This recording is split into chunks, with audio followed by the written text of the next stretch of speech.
nakikita mo, no?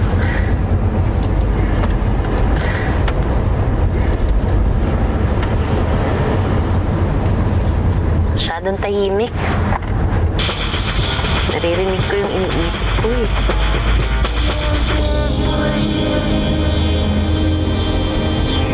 Anong nangyayari sa'yo?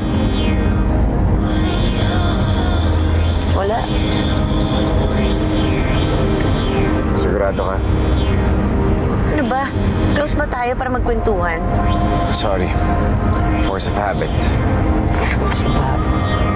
Eh, gusto mo ba? Kaso, isa na lang to eh.